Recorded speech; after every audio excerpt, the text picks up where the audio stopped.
जय हिंद बच्चों। Welcome to Bhabha mathematics centre. बच्चों, एक बार फिर से आपका भाभा मैथमेटिक्स सेंटर में स्वागत है। जैसा कि नोटिस है आप लोगों के बीच में कि सेमेस्टर 2 का एग्जाम का नोटिस आ गया है, नोटिफिकेशन हो गया है। 9 तारीख से भागलपुर यूनिवर्सिटी में एग्जाम होनी, उसके देखते हुए ने कुछ प्रयास किया है कि इतना कम समय में आपका जितना जल्दी से जल्दी हो रिवाइज करा दे कुछ कुछ टॉपिक, और खास साथ साथ एमसीक्यू आपको करवा दे। यानी 20 जो ऑब्जेक्टिव रहती है एमसीक्यू क्वेश्चन, वो आपसे मिस ना करे, क्योंकि 30 आपका इंटरनल मार्क्स है। 30 में आपको अगर थोड़ा सा भी कंसर्स हो तो 20-25 मार्क्स मिल ही जाता है। अब इधर 70 का एग्जाम है। 70 का लॉन्ग और शॉर्ट थोड़ा सा भी पढ़े हो तो बना ही लोगे। ज्यादातर बच्चे अटकते हैं एमसीक्यू में। एमसीक्यू 10 में 10 का सही नहीं होता है। एवरेज 5 या 4 मैक्सिमम लोगों का सही होता है। जो ओवर इंटेलिजेंट है उन्हीं का 8 के आसपास जाता है। 10 में 10 किसी बिरले का ही होता सही। तो हम ये प्रयास कर रहे हैं कि आपको एग्जाम जो आपका होना है, मेरे ख्याल से 10 तारीख को मैथ्स का पेपर है, 10 से पहले इतना करा दें आपको, हर एक यूनिट से 20-20 एमसीक्यू करा दे, यानी कम से कम 100 एमसीक्यू आपको करवा दे, जिससे आपका ये तो 100% गारंटी नहीं ले सकता, डिंग डांग देने की हमको आदत नहीं है, लेकिन इतना आपको विश्वास दिलाता हूं, उस 100 में से भी आपको हो सकता है कि 7 या 8 ट्रू कॉपी आ जाए, या हो सकता है 10 का 10 आपको परीक्षा में आ जाए। डिजिट डिजिट चेंज हो सकता है, पैटर्न वही रह सकता है एग्जाम में पूछने का। यानी आप अगर ये 100 एमसीक्यू अच्छे ढंग से देख लो तो एग्जाम में एमसीक्यू का डर खत्म हो जाएगा। तो मेरा मेन उद्देश्य वही है कि आपको एमसीक्यू का डर को खत्म कर दिया जाए, आपका एग्जाम बेहतर हो। और ये नहीं कि पूरे बिहार का सेमेस्टर का सिलेबस सेम है, इंडिया में भी बहुत सारे कॉलेज को सेमेस्टर का सिलेबस सेम है, तो सारे बच्चे इससे फायदा उठा सकते हैं इस एमसीक्यू वाले मेरा नया कोर्स से, जिसमें हम केवल एमसीक्यू बता रहे हैं। और मेरे ख्याल से 7-8 लेक्चर लगेंगे। तो अभी से लेके हम लोग 10 तारीख के 9 तारीख तक या 8 तारीख तक में सारा इसको रिवाइज करते हुए एमसीक्यू करवाएंगे। अभी का जो कोर्स हम दे रहे हैं वो रिवीजन कोर्स आपको दे रहे हैं। आपको शॉर्ट टर्म में कैसे रिवाइज करोगे अपने टॉपिक को, कौन कौन टॉपिक में हाथ लगाना चाहिए एग्जाम में और कौन कौन में नहीं लगाना चाहिए। 5 यूनिट है, 3 लॉन्ग लिखना हमको है, नहीं 4 शॉर्ट लिखना हमको है। 3 लॉन्ग के लिए हमको 6 जो है क्या कहते हैं लॉन्ग मिलेगा, या 5 लॉन्ग मिलेगा, उसमें से 3 लिखना है। 6 मिलता है जनरली, तो 6 में 3 लिखना है। और फिर 4 शॉर्ट के लिए हमको 8 शॉर्ट मिलेगा, 8 में 4 लिखना है। तो थोड़ा सा केयर करोगे तो सारा का सारा क्वेश्चन तुमको पकड़ा जाएगा। तो आज मेन जो सेमेस्टर 2 है, सेमेस्टर 2 का सबसे बेहतरीन है, सबसे इजी सेक्शन है, वो है यूनिट 5 वेक्टर। तो अभी हम थोड़ा सा वेक्टर का आपको रिवीजन करा रहे हैं। जो लोग जहां भी पढ़े होंगे या जो लोग नहीं भी पढ़े होंगे तो अच्छे से देखना, इसी से काम चल जाएगा आपका। तो वेक्टर का आपको रिवीजन करा रहे हैं, 1-2 लेक्चर हम रिवीजन कराएंगे और फिर एमसीक्यू भी आपको साथ साथ करवाएंगे। तो आइए बच्चों शुरू करते हैं हम अपना टॉपिक। तो ये था मेरा भाभा मैथमेटिक्स, यही मेरा लोगो है। सेमेस्टर 2 का ये आपको एक ऐड है मेरे पास। और आपको बता दूं कि सेमेस्टर 3 का भी मेरे पास बहुत जल्द बैच आपको मिल जाएगा। मेरे ख्याल से जो आप बैच का हमने नोटिस किया है 20 तारीख के या के आसपास किया है। देख लेते हैं, डेट अनाउंस मैंने कर दिया है।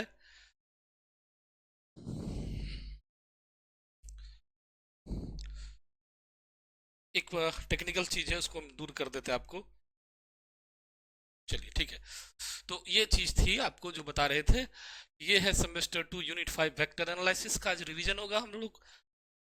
ये है मेरा ऐड, ये नंबर से आप कांटेक्ट कर सकते हो, अगर आपको लगे कि सर से पढ़ना है तो इससे कांटेक्ट कर सकते हो, ठीक है।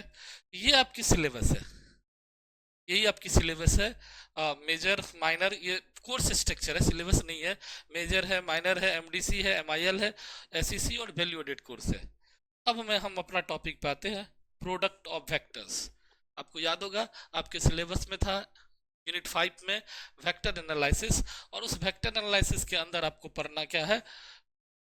वेक्टर एनालिसिस के अंदर आपको क्या पढ़ना है, फर्स्ट टॉपिक है scalar and vector product of triple vectors, reciprocal vector of system, कॉप्लेनर vectors. उसके बाद है scalar and vector four product of vectors, ठीक है। और इसी में एक क्वेश्चन लगभग बन जाएगा। उसके बाद फिर है वेक्टर का डिफरेंशिएशन, जिसमें कर्ल है, डाइवर्जेंट है, आपको ग्रेडियंट है, वेक्टर का डिफरेंशिएशन का रूल है, ये पढ़ना, इसी में से सारा क्वेश्चन आ जाता है। तो वेक्टर, प्रोडक्ट ऑफ वेक्टर्स हमारा टॉपिक है। हेडिंग में भी आप देखते होंगे कि लिखा हुआ था प्रोडक्ट ऑफ वेक्टर्स। मेरा टॉपिक यहाँ है ट्रिपल प्रोडक्ट। हम लोग क्या पढ़ेंगे? Triple product of vectors. और सबसे पहले जानेंगे कि ट्रिपल प्रोडक्ट होता क्या है। प्रोडक्ट ऑफ वेक्टर्स हमने 10th में पढ़ा, ये 12th में पढ़ा था, और 11th में भी फिजिक्स में पढ़ा था। याद होगा अगर आप लोग को प्रोडक्ट ऑफ वेक्टर के बारे में थोड़ा बहुत अगर याद होगा तो याद है ना कि वेक्टर को, दो वेक्टर को बीच में जो प्रोडक्ट होता है वो दो तरीका से लिखा जाता है। एक होता है ए डॉट बी और एक होता है तुम्हारा ए क्रॉस बी। ये दो वेक्टर के बीच में होता है। This is called scalar product या डॉट प्रोडक्ट। इसको अपना लोग बोलते थे स्केलर प्रोडक्ट, याद होगा सभी लोगों को। या इसी को कुछ लोग डॉट प्रोडक्ट भी बोलते थे, डॉट प्रोडक्ट। 12th में 11th में आप सब में पढ़े हो। और this is called cross product या वेक्टर प्रोडक्ट। इसको हम लोग क्रॉस प्रोडक्ट भी बोलते हैं या फिर क्या बोलते हैं, वेक्टर प्रोडक्ट भी बोलते हैं। तो आपको समझ में आ गई होगी बात जो हम कहना चाह रहे हैं। तो ये आपने नीचे क्लास में पढ़ा है, ये आपने 12th में और 11th में दोनों में पढ़ा है। हम मान के चलते कि ये चीज आपको आती नहीं आती है तो आप अपना 11th 12th में जो भी पढ़े उसका नोट्स एक बार खोल के देख लेना कि ए डॉट बी का मतलब क्या होता है, ए क्रॉस बी का मतलब क्या होता है, A dot A cross B से रिलेटेड जितने भी फार्मूला एक बार देख लेना। खास करके आइडेंटिटी जो वेक्टर था, यूनिट वेक्टर का साथ जो प्रोडक्ट है, जैसे I dot I, J dot J, के डॉट के, सेम सेम में क्या होता है, 1 होता है। I dot J, J dot के डॉट आई, सब क्या होता है, 0 होता है। क्रॉस में सेम सेम में 0 होता है। आई क्रॉस आई, जे क्रॉस जे, के क्रॉस के 0 होता है। आई क्रॉस जे करोगे तो सर्कुलेट करता है, के आ जाता है। जे के करोगे तो आई आ जाएगा। तो ये सब चीज थोड़ा सा आपको याद रहना चाहिए। आइए, तीन vector, the product form with 3 vectors are called triple vector. तीन वेक्टर के प्रोडक्ट को ट्रिपल वेक्टर बोलते हैं, triple product of triple vector बोलते हैं। 3 वेक्टर का कॉम्बिनेशन को हम लोग ट्रिपल प्रोडक्ट बोलते हैं। The product form with 3 vectors A B C are. तीन वेक्टर को प्रोडक्ट को कैसे कैसे दिखाया जा सकता है? एक हो गया A dot B dot C, एक हो गया A cross B dot C, एक हो गया A dot B dot C, एक हो गया A cross B dot C, एक हो गया A dot B cross C, फिर A cross B cross C, फिर A dot B cross C, फिर A cross B cross C. इतने ढंग से हम लोग लिख सकते हैं। तो इसमें दो ही बात हुई। एक बार क्या हुई, आगे जाके हम दिखाते हैं आपको। इसमें दो बात क्या हो रही है अपना लोग को, वो दिखाते हैं।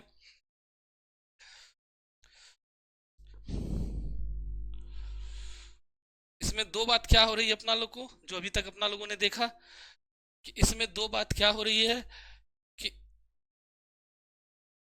जो ए डॉट बी क्रॉस सी है या फिर ए क्रॉस बी डॉट सी है, यानी एक जगह डॉट है एक जगह क्रॉस है, तो इस तरह के प्रोडक्ट को scalar triple product of vector कहते हैं।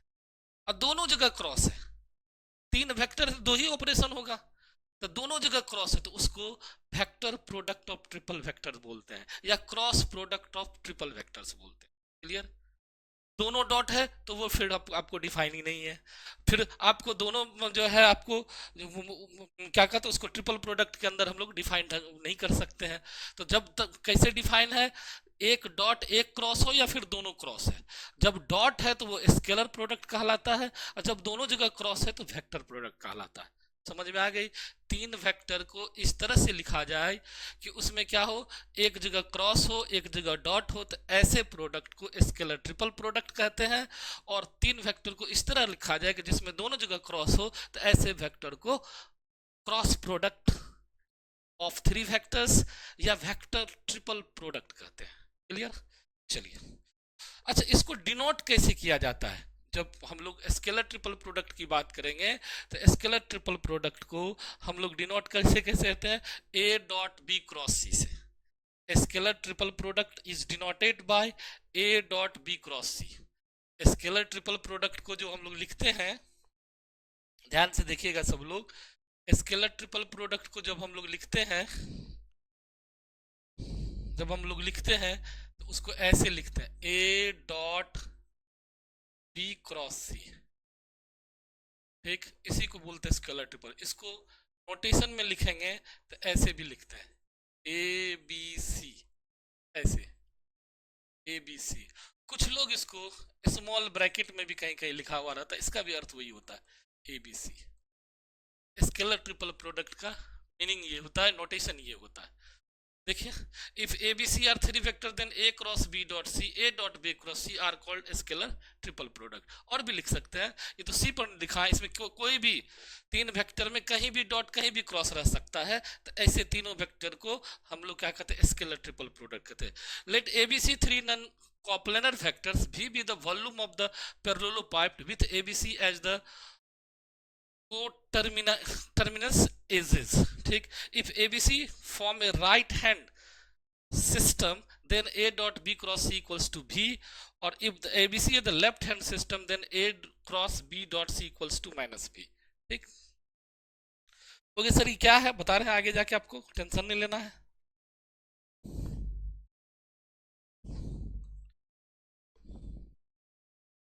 अब मेरा मेन मुद्दा शुरू होता है। हम जो बता रहे थे आपको कि वॉल्यूम ऑफ पैरेललोपाइप्ड जो होता है ना, आगे है मेरा ये वॉल्यूम ऑफ पैरेललोपाइप्ड जो आपके पास है भी, वॉल्यूम ऑफ पैरेललोपाइप्ड ये एबीसी के बराबर होता है, यही था उसमें लिखा हुआ। जहां एबीसी क्या है, three adjacent side of parallelepiped या क्यूबाइड भी बोल सकते हो, ठीक। तो ये जो होता है एबीसी के इक्वल होता है वॉल्यूम, इसको क्या बोलते हैं हम लोग, volume of parallelepiped, volume of parallelepiped, या इसी को कुछ लोग वॉल्यूम ऑफ क्यूबाइड भी बोलते हैं, वॉल्यूम ऑफ क्यूबाइड भी बोलते हैं। यानी स्केलर ट्रिपल प्रोडक्ट का ज्योमेट्रिकल मीनिंग यही है। जैसे ए डॉट बी का ज्योमेट्रिकल मीनिंग याद है आप लोग को, projection of vector A on B होता था। ए क्रॉस बी का ज्योमेट्रिकल मीनिंग होता था एरिया ऑफ पैरेललोग्राम।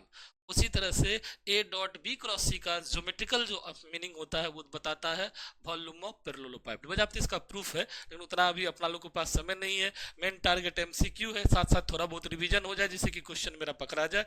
डिटेल में इसको पढ़ना होता तो फिर आपको हम बताते।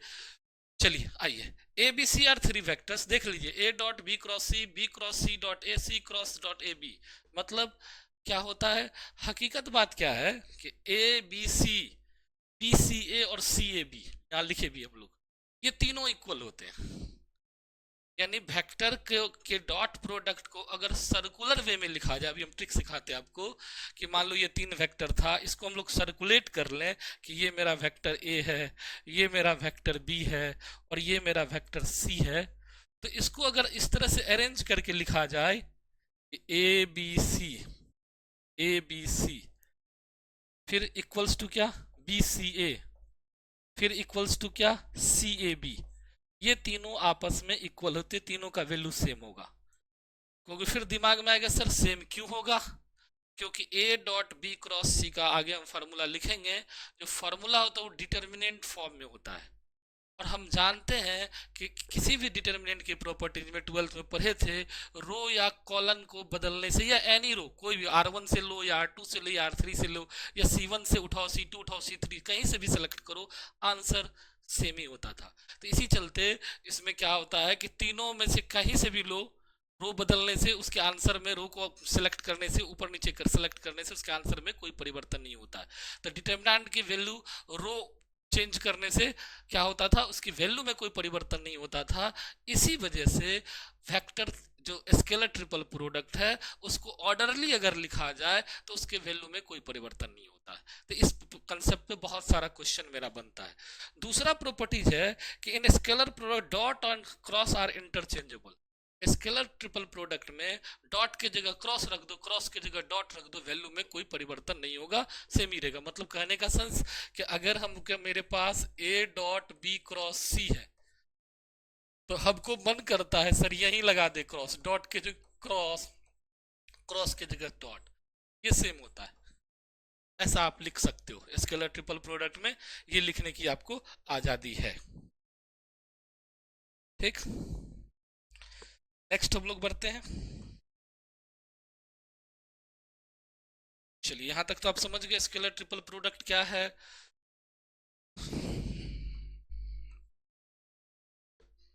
आइए if any two vector are box are same then the resultant is zero. अगर दो वेक्टर का उस बॉक्स में एबीसी जो लिखते हो सेम हो जाए, जैसे ए बी, आंसर जीरो। याद है, दो रो जब आइडेंटिकल होता था डिटर्मिनेंट विल बी जीरो। तीनों सेम हो जाता और आसानी से जीरो, क्योंकि डिटर्मिनेंट का तीनों रो सेम हो जाता है, आइडेंटिकल हुआ जीरो। तो इसी तरह से वेक्टर ये स्केलर ट्रिपल प्रोडक्ट में भी कहता है कि उस ब्रैकेट के अंदर जो हम लोग एक स्टैंडर्ड ब्रैकेट में सजाए हैं, उसके अंदर कोई दो वेक्टर सेम हो जाए या तीनों सेम हो जाए तो उसकी आंसर क्या होती है, जीरो होती है। उसका भी हम लोग यूज करेंगे। If A B C are three vector, वही जो सर्कुलेट लिखेंगे तो कोई फर्क नहीं पड़ेगा, लेकिन अगर सर्कुलेट नहीं लिखेंगे, ए के बाद बी, बी के बाद सी होना चाहिए, फिर सी के बाद ए होना चाहिए, तुम उल्टा पुल्टा करें, सी के बाद बी दे दिए तो फिर आगे में माइनस का चिन्ह लगेगा।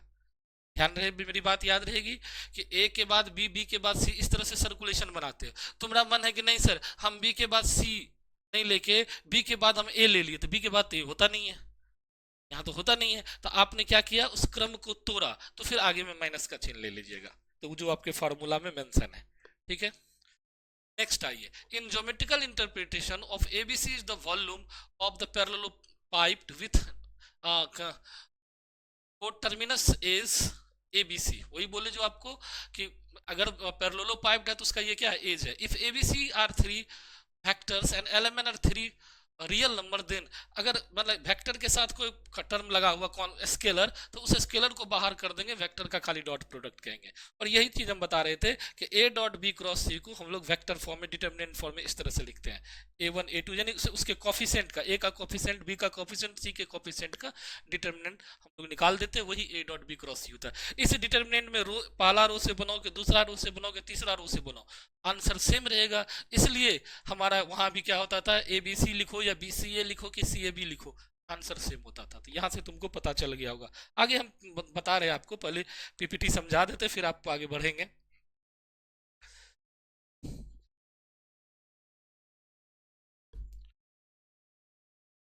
वही एलएमएन वाला बता, एलएमएन को अलग कर दीजिए और उसका निकाल दीजिए।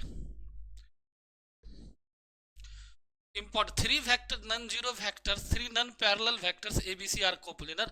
अगर तीन वेक्टर कोप्लेनर होगा ना, तो उसका जो होगा स्केलर ट्रिपल प्रोडक्ट जीरो होगा, एबीसी का वैल्यू क्या हो जाएगा, जीरो होगा। अगर तीन वेक्टर कोप्लेनर हो, दो वेक्टर अगर पैरेलल भी होगा तो भी एबीसी का वैल्यू क्या होगा, जीरो होगा, कोप्लेनर होगा तो भी जीरो होगा। ध्यान रखिएगा इस चीज कंडीशन को। ये तो उसका प्रूफ था, प्रूफ हमको अभी नहीं है, हमको मेन एमसीक्यू पर टारगेट करना। ये आपको लिखने का तरीका, कोप्लेनर लिखने का तरीका, ए बी सी तीनों कोप्लेनर है, इसका कोफिशिएंट ले लिए इक्वल्स टू जीरो, यानी किसी स्केलर ट्रिपल प्रोडक्ट का अगर डिटर्मिनेंट जीरो होता है तो समझो कि ये क्या है, कोप्लेनर है। इस पर एक क्वेश्चन भी हमारे पास है, ये थ्री वेक्टर्स है, right handed system of non coplanar, then A B C are coplanar if and only if, वही फॉर्मूला है। The volume of tetrahedral A B C D, अगर चार वेक्टर आ जाए तो उसका फॉर्मूला ये है, plus minus 1/6 A B A C A D, यानी उसका पोजीशन वेक्टर निकाल के तीन ठो का डिफरेंस निकालते हैं और इस तरह से हम लोग उसको लिखते हैं। ये आपके सिलेबस में नहीं है, ये कोऑर्डिनेट में काम देगा आपको कि ए बी सी डी चार वर्टिसेस है टेट्राहेड्रन का, द वॉल्यूम ऑफ टेट्राहेड्रन का होगा तो plus minus 1/6 x2 minus x1 y2 minus y1 z2 minus z1, x3 minus x1 y3 minus 1 z3 minus z1, x4 minus x1 y4 minus y1 z4। ये coordinate में अपना लोग को काम देगा। जो चार पॉइंट से गुजारेंगे कोई भी,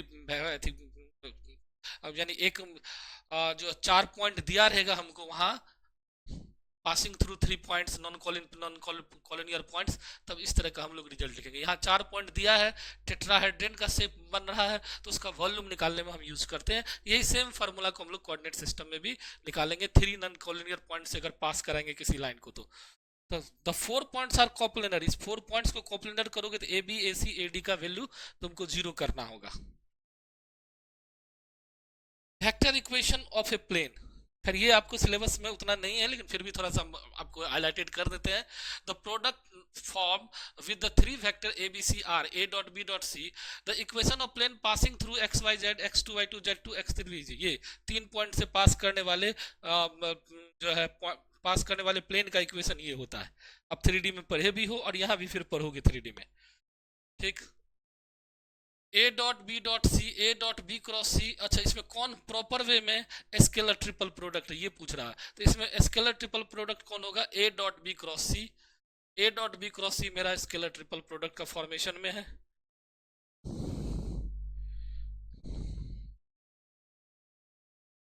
SQ line, two lines are said to be SQ if there exists no plane passing through them। तो SQ line होगा यदि उससे कोई प्लेन पास नहीं करता। उसका shortest distance between two SQ line निकालने का हमारे पास रिजल्ट यहाँ है।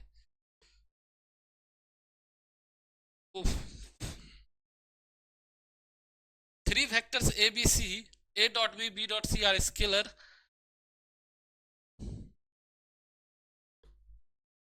ये आपको कुछ फार्मूला है जो मैं आपको बोर्ड पे दिखा रहा हूँ। ये आपके सिलेबस में काम का नहीं है। आपके लिए जो काम का वो हम दिखा रहे हैं, सिर्फ एक दिखा रहे हैं आपको। ये शॉर्टेस्ट डिस्टेंस का फार्मूला था हम लोग जो नीचे क्लास में पढ़े थे।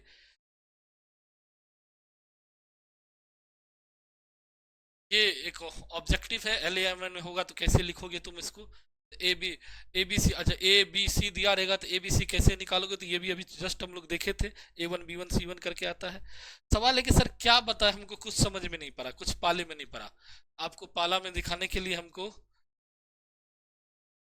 समझाना पड़ेगा। चलिए, जो पढ़ रहे थे उसको हम लोग क्लियर करें। अभी तक जो देखे, एक बेसिक आइडिया दे रहे थे तुमको वेक्टर के बारे में, स्केलर ट्रिपल प्रोडक्ट के बारे में। तो क्या क्या देखे पूरा स्लाइड में सर अच्छे से हमको समझ में नहीं आया, तो हम अपने ढंग से आपको स्लाइड के ढंग से नहीं, अपने ढंग से। सबसे पहले तो स्केलर ट्रिपल प्रोडक्ट को हम लोग सबसे पहले तो स्केलर ट्रिपल प्रोडक्ट को हम लोग, इसके बाद हम MCQ भी लेंगे। एक थोड़ा सा आइडिया दे दिए कि आप ये नहीं कहोगे हमको कि सर हम लोग नहीं अथी करते हैं, हमको कुछ नहीं आता सर, बेसिक से बता दें, इसलिए बता रहे हैं कि स्केलर ट्रिपल प्रोडक्ट को हम लोग ए डॉट बी क्रॉस सी इस टाइप से लिखते हैं। ठीक है, इसका मेन नोटेशन इस टाइप से ज्यादा पॉपुलर है, ए बी सी। ऐसे भी कहीं कहीं किताब में स्मॉल ब्रैकेट में भी इसको लिखा है, ए बी सी। ठीक, यही है scalar triple product. Scalar triple product को हम लोग इस तरह से देखते हैं, दो वेक्टर के बीच में एक जगह डॉट एक जगह क्रॉस। अब ये ऐसा नहीं कि यही होगा, हम ऐसे भी तो लिख सकते हैं, B dot C cross A, बिल्कुल लिख सकते हैं। ऐसे लिखेंगे तो इसको कैसे लिखेंगे? बी सी ए। इसको कैसे पढ़ेंगे? बी सी ए। सर हम ऐसे भी तो लिख सकते हैं, सी डॉट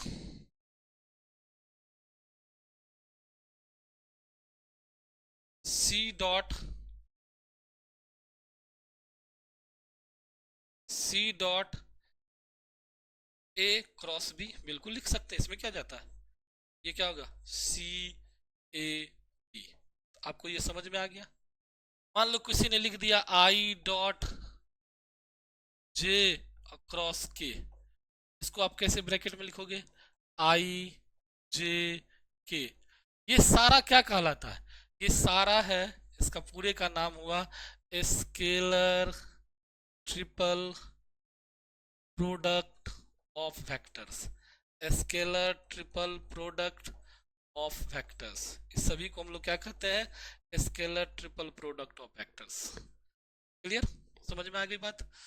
अगर इसको मतलब हम लोग मैथमेटिकली सॉल्व करें तो ए में अगर हमारे पास दिया हुआ, मान लो A1i A2j A3k, सपोज करो ए में ये दिया हुआ है।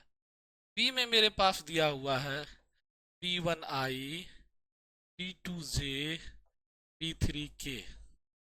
ठीक, सी में मेरे पास दिया हुआ है C1i C2j और C3k। मान लो ऐसा दिया हुआ है, तो फिर हमको कहता है निकालने के लिए, ए डॉट बी क्रॉस सी।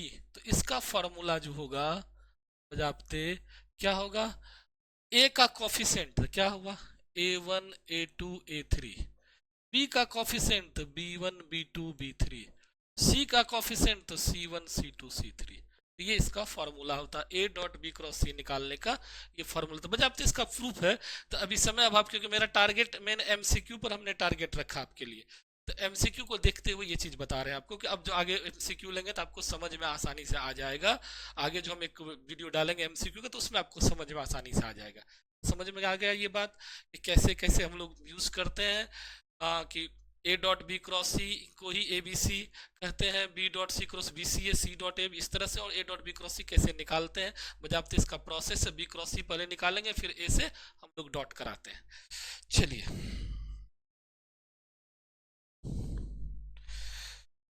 नेक्स्ट आते हैं हम इसके प्रॉपर्टीज पे।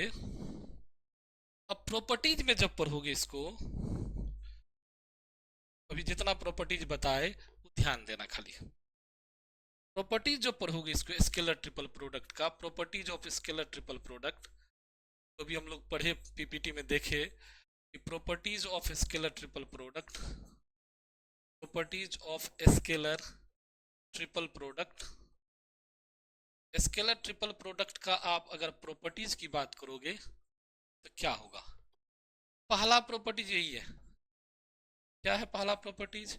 कि अगर आप ए बी सी है आपके पास, ए भी है, बी भी है, सी भी है, फिर आपके पास है बी है, सी है, ए है, फिर आपके पास है सी है, ए है, बी है, ये आपस में इक्वल होते हैं। जो आपको समझाया गया था ये सभी क्या होते हैं? आपस में इक्वल होते हैं। ए बी सी, बी सी ए और सी ए बी की वैल्यू आपस में बराबर होती है क्योंकि इसका डिटर्मिनेंट सेम होता है। ठीक। दूसरा प्रॉपर्टीज आपको अभी बताया गया था, इस दोनों में कोई भी दो सेम हो, जैसे ए बी, मान लीजिए कि ए बी बी, सपोज कीजिए, मान लीजिए बी सी सी, कोई भी दो ठो सेम हो, इसका आंसर क्या हो जाता है? जीरो हो जाता है। तुम कहोगे सर तीन गो सेम है, तो और बढ़िया से zero. A B B B, B B B और सी सी सी, तो और बेहतरीन ढंग से जीरो, क्योंकि ये तीनों रो सेम हो जाएगा तो जीरो। तीसरा प्रॉपर्टीज आपको बताया गया कि ए डॉट बी क्रॉस सी, जो आपने देखा, इसमें डॉट और क्रॉस को इंटरचेंज कर देंगे आप, तो ए क्रॉस बी डॉट सी है, इसको ऐसे लिखोगे तो ज्यादा अच्छा लगेगा, ए क्रॉस बी और डॉट सी, ये क्या होंगे? इक्वल होंगे। ये क्या होंगे? इक्वल होंगे। क्लियर? चौथा आपने प्रॉपर्टीज देखा, अगर वेक्टर ए वेक्टर बी के पैरेलल हो, या वेक्टर ए वेक्टर बी का प्रोपोर्शनल हो, ठीक है, या vector A and B collinear हो, इतना बात हो, इतना टर्म हो, तो भी क्या होगा तुम्हारा? स्केलर ट्रिपल प्रोडक्ट का वैल्यू क्या होगा? जीरो होगा। पांचवा पॉइंट आपको दिखाया गया कि if A B C, vector A vector B vector C are coplanar vector, अगर ये कोप्लेनर वेक्टर्स है, कोप्लेनर वेक्टर्स है, तो देन तो भी क्या होगा आपको? ए बी सी का वैल्यू जीरो होगा। ए बी सी का स्केलर ट्रिपल प्रोडक्ट का वैल्यू जीरो होगा। और दो पॉइंट और आपको दिखाया गया जो कि शुरू में ही हम बताए थे कि volume of parallelepiped, volume of parallelepiped, parallelepiped piped यानी वी, वेक्टर वी बोलो या वी, ये जो होगा तुम्हारा क्या होता है? किसके बराबर होता है? ए बी सी, इसके बराबर होता है। मोटा मोटी इतना रिजल्ट अगर आपको याद है तो वेक्टर स्केलर ट्रिपल प्रोडक्ट का सारा क्वेश्चन बनेगा, कोई काल नहीं काट सकता है। इतना समझ में आ गई बात? क्या सब सीखे आज? कि पहले तो हम यूनिट 5 सबसे इजी है इसलिए यहीं से उठाए, जिससे कि आपको आसान हो जाए रिवीजन करने में और एमसीक्यू अभी मेरा समझने में। और जहां तक हमको एमसीक्यू में जो भी क्वेश्चन अभी आपको देंगे बनाने के लिए, आगे वाले वीडियो में हम लाएंगे, तो उसको समझाने में हमको दिक्कत ना हो, इसलिए पहले से ही हम ये डिस्कस कर दिया आपको। एक चीज और, ये तो हुआ स्केलर ट्रिपल प्रोडक्ट की बात, एक और हम सिखा देते हैं आपको जो आपको काम की चीज है। वेक्टर ट्रिपल प्रोडक्ट में क्या होता है? कॉलिनियर कोप्लेनर ये सब आप सीख ही गए, तो अब है वेक्टर ट्रिपल प्रोडक्ट में क्या होता है। उसमें क्या होगा कि ए क्रॉस बी क्रॉस सी होता है, इसको बोलते हैं हम लोग वेक्टर ट्रिपल। याद रखने का तरीका सीखिए, 1 2 3 कर लीजिए, कर लिए। फर्स्ट को थर्ड से यानी A dot C B minus A dot B C, ये इसकी फॉर्मूला होती है। ये भी प्रूफ किया जाता है, ये प्रूफ इसका परीक्षा में पूछता भी है, लॉन्ग में पूछेगा भी इसका प्रूफ। तो अभी तो हम एमसीक्यू टारगेट पे इसलिए प्रूफ नहीं कर रहे, लेकिन अगर समय रहा तो हम लॉन्ग क्वेश्चन भी आपको उतना करा देंगे कि जिससे कि आपका आसानी से एग्जाम में बना सको, ठीक है। बाकी फिर डिटेल पढ़ने के लिए आप सेमेस्टर थर्ड में आओ, 20 तारीख के आसपास मेरा सेमेस्टर थर्ड का बैच शुरू होगा, ठीक है। अगर मान लीजिए सर यहाँ रहा था b cross c cross a, तब कैसे लिखते? तब हम लिखते b dot A c minus b dot C a. समझ में आ गई बात? अब अगर रहता c cross a cross b तो कैसे लिखते सर जी? तो हम लोग लिखते c dot b a minus c dot A b. तो ये था वेक्टर ट्रिपल प्रोडक्ट की कहानी, वेक्टर ट्रिपल प्रोडक्ट कैसे होता है, ठीक है। तो आज आपने देखा कॉलिनियर, देखा कॉलिनियर वेक्टर का क्या कंसेप्ट था। कोप्लेनर होने के लिए क्या होगा, एबीसी स्केलर ट्रिपल प्रोडक्ट को 0 होना पड़ेगा। अगर 4 पॉइंट है तो उसको 3 में कन्वर्ट कर लेंगे हम लोग, पोजीशन वेक्टर निकाल के तब निकालेंगे। उसके बाद आपने अभी देखा वेक्टर ट्रिपल प्रोडक्ट क्या होगा, 4 प्रोडक्ट भी है इसका। अगर हमको 4 प्रोडक्ट देगा तो कैसे निकालेंगे सर जी? तो वो भी है स्केलर में भी वेक्टर में भी। तो ज्यादा समय भी आप काम नहीं लेते हैं, आज हम यहीं पर आपको स्टॉप करते हैं।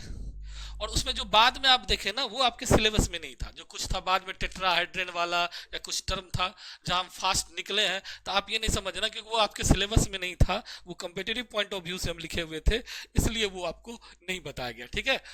तो चलते हैं यहाँ तक बच्चों, नेक्स्ट फिर मिलते हैं एमसीक्यू वाला वीडियो के साथ अगला लेक्चर में। अगला लेक्चर होगा हमारा 20 question MCQ for target BSc semester 2 exam. All university overall जितना भी जो भी यूनिवर्सिटी सभी के लिए जहां एग्जाम नहीं हुआ सेमेस्टर 2 का, जहां हो गया है उसके लिए तो कोई बात नहीं है, वो अब अगला सेमेस्टर के लिए मेरे से तैयारी करने का प्रयास करो। लेकिन जहां नहीं हुआ वो सारे बच्चों के लिए ये एमसीक्यू का प्रैक्टिस हम चलाने जा रहे हैं। उसी में आज थोड़ा सा बेसिक आइडिया दिए कि आगे एमसीक्यू हम कैसे कितना जल्दी बना सके, ठीक है। तो इन्हीं के बाद फिर हम आपको नेक्स्ट वीडियो के लिए आप तैयार रहें और नेक्स्ट वीडियो में फिर मिलते हैं। जय हिंद बच्चों।